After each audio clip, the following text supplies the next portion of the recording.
Bonjour, je me trouve ici sur le pont de la Concorde où se trouvaient, pas plus tard qu'hier, une centaine d'ambulanciers venus là pour manifester leur colère contre le projet de loi du PLFSS.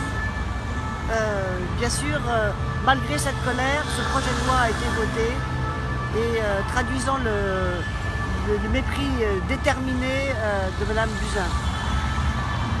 Mais je suis aussi ici pour exprimer mon contentement de voir que les Gilets jaunes ont été capables de faire reculer le gouvernement. J'en suis très heureuse et je dois dire que je me reconnais dans leur colère, dans la colère de ces citoyens, car moi-même, qui suis élue depuis 1 an et demi, je ne cesse, avec mes collègues de la France Insoumise, de dénoncer la politique fiscale injuste de ce gouvernement et la destruction des services publics qui accompagnent cette politique.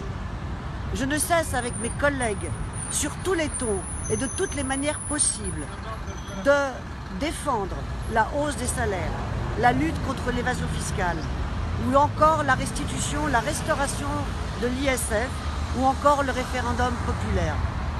Mais nous n'avons affaire qu'à une majorité de majorettes, qui ne savent dire qu'une chose, non à toutes nos propositions.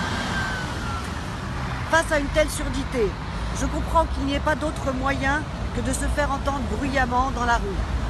Un bruit qui se transforme en tumulte, qui certes s'émaille de violence que nous regrettons tous. Mais n'est-ce pas ce tumulte qui fait enfin ployer un peu le gouvernement? Maintenant, je laisse au mouvement des Gilets jaunes le soin d'apprécier les mesures qui ont été proposées par le Premier ministre. Et je leur souhaite aussi de réussir le difficile exercice de continuer ensemble le combat. J'alerte néanmoins sur les mesures proposées, un moratoire et un dialogue jusqu'aux européennes qui ne dit rien du changement de cap profond souhaité et que j'entends dans ce mouvement des Gilets jaunes.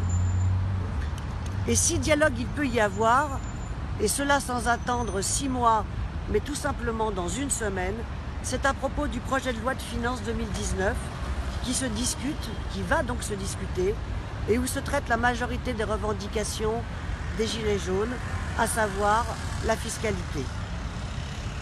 Pour finir, je me réjouis de voir comment les citoyens cherchent à travers leur mobilisation à faire évoluer notre démocratie véritablement formelle et désormais moribonde.